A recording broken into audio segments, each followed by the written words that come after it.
Next, we welcome Paolo De Angeli from Borealis. Paolo has been working in pricing for 10 plus years and is an experienced practitioner when it comes to customer value management.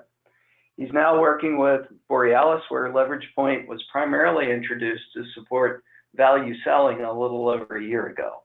Paolo, we're glad to have you here. What was your starting point when you began using Leverage Point? So first of all, hello everyone. I'm also very pleased to be part of this panel, and thanks for the invitation, Peyton. So when we started a little bit more than 1 year ago, there were some areas in the organization that were, let's say, a little bit ahead of others in terms of value mindset and approach to value quantification. But nevertheless, those that were using already some tools, some methodologies were mainly supported by Excel spreadsheets. This was what we found when we started with Leverage Point. Interesting. So I think you started with 2 or 3 market areas originally. Where are you now?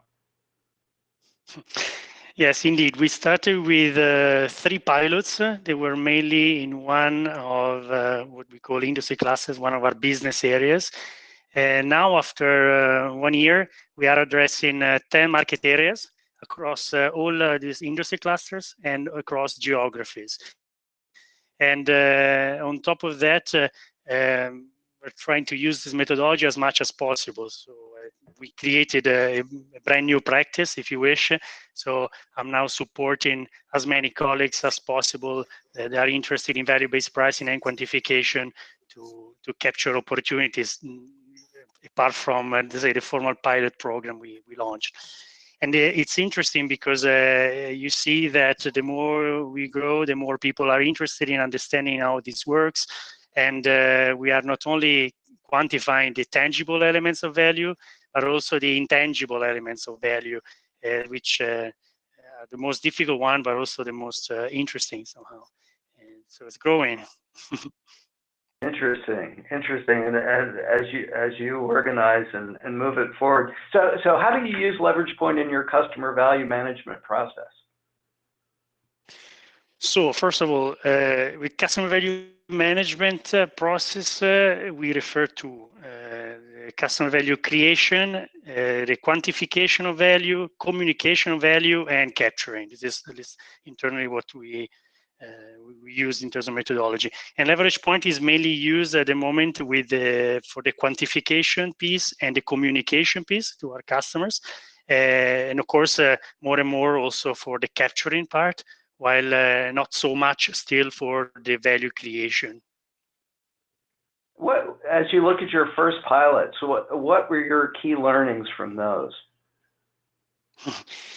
Well, there were many learnings, believe it or not. 1 year seems not so long period, but we learned a lot. So learnings go from how to approach a customer. For example, we learned that if we approach the dialogue with the customer to prove that we are better than the next best alternative and we want immediately to increase our prices, of course, it's not going to fly. While on the other hand, if we approach the customer being humble with initial proposal and initial assumptions to be validated with the customer itself, then chances of success are much higher. So also linked to this, we learned that we don't need necessarily to have a full data availability, full clarity of all the different elements of value quantification. It's enough to have a good, well-built assumptions to validate together with the customer. And this also is related to another key learning that we observed. It's about creating the right confidence with the sales managers. At the beginning, the first sales managers we approached were a little skeptical that customers will have release information and will have talked with us. But then when they realized that if approached properly, so as I said, with talking about value and talking about their issues and how our solutions can help them, customers opened up and were willing to share some information. And my colleagues, the sales managers, started step by step increasing their confidence in this experience, and they start following me much more. Yeah, did you capture what some of the feedback from the salespeople were as they used it? Yes, indeed. As I said, the first feedback were very positive about this. Once they saw that their customers were also reacting well to our approach, because as a matter of fact, when we started in the first areas, together with Leverage Point, we built the first model. We went to the first customers, presenting, as I said, this methodology to help them quantifying what we are doing for them, and customers were happy. They liked it because they liked the fact that we were investing time in understanding better their issues. They liked the fact that we were trying to help them, and they open up. They were generally more interested in talking with us about this. So the first successes came along. The first value champions became ambassadors, if you wish, and they start sharing their experiences and training their colleagues. So it was, and it still is, of course, a very good journey so far. Great, great. So now let's talk about your overall process to drive value selling. Anything else you want to add in terms of what you did to get initial sales use? Well, so first of all, we started, as I said, in one of the areas that were a little bit ahead in terms of value mindset. And this for sure helped us because the business manager back then was very active in involving one sales manager and one technical rep that share our approach, and they needed to be, let's say, less convinced than the average. And this, of course, speed things up in starting. And on top of what I said before, another interesting, I think, aspect that we consider was to involve finance since the very beginning, pretty early in the process, because of course we don't want only to prove that this methodology is good for our customers, but we want to prove that it's delivering financial results, profits for us, and we were able to capture already some money after less than 6 months. But I wanted this to be, let's say, formalized by somebody external from the project, and this also enhance credibility in the eyes of sales managers again, because they saw that not only this type of approach was helping them having a better conversation with their customers, but eventually they were more supported than in the past in either increasing volumes or increasing prices, or also keeping the same positioning. I'm sure that you agree that any avoided discounts is like a price increase. So also when under competitive threat, if with these methodologies you can protect your current positioning without losing your current price levels, then it's a success as well. So sales managers were encouraged by this. Great. So let's look at your organization. So who creates and maintains the value proposition content for sales? So at the moment, the responsibility lies with the business managers or marketing, but we created since day one a customer value team, if you wish, which is made out of me, the marketing representative, sales manager, and the technical rep. So these 4 people act as a team, of course. So the marketing manager creates the model, he reviews or she reviews it with me, and then we have a dry run session with the technical and sales to get challenged to find possible issues or possible elements we may have forgotten in building this model before presenting it to the customer. So it's a really joint effort.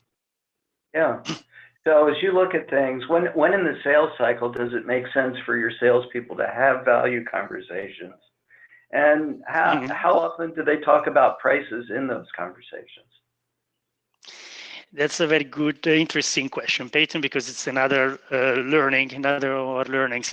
So I would recommend to have this type of conversation far away from the negotiation period, because that's typically where customers are naturally more interested in talking about value, and they are, let's say, more open to enter in a partnership discussion.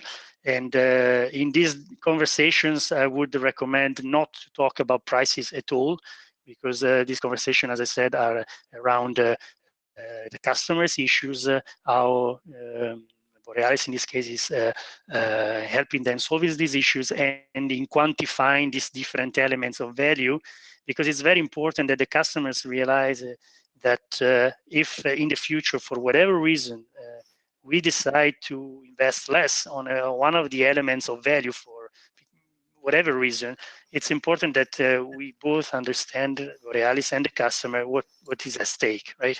And typically customers are happy to discuss about this as long as we are not, of course, in a negotiation. Otherwise, it's too complicated, and the two, let's say, objectives, on one hand to talk about value, and on the other hand to negotiate better prices and volumes, get mixed up, and the final result is not as good as doing things separately.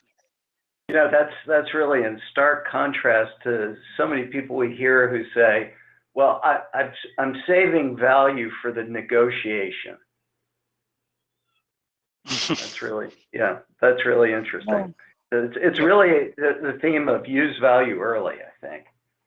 So, yeah, now exactly. let's going forward, as you look to increase sales adoption, you know, what are you doing? How are you tracking and measuring success? Well, as I said, I'm building, as we speak, this model with my colleagues in finance and controlling team, and we are trying to understand how to measure the impact of this initiative, mainly comparing the performance of the customers in focus versus the baseline, meaning the same customers if they hadn't been approached with the methodology. So we look at the previous year's performance, and we're also considering looking at their peers. So by product type, let's say, and region, what happened to the customers in focus, so the customers that we visited with this methodology, if compared to the customers we did not visit with the leverage point and with the customer value management methodology. And we're trying to understand as we speak. It's new for us because we started, as we said, a little bit more than 1 year. So it's new for us to track the results. But this is what we're trying to do at the moment. Yep. Great.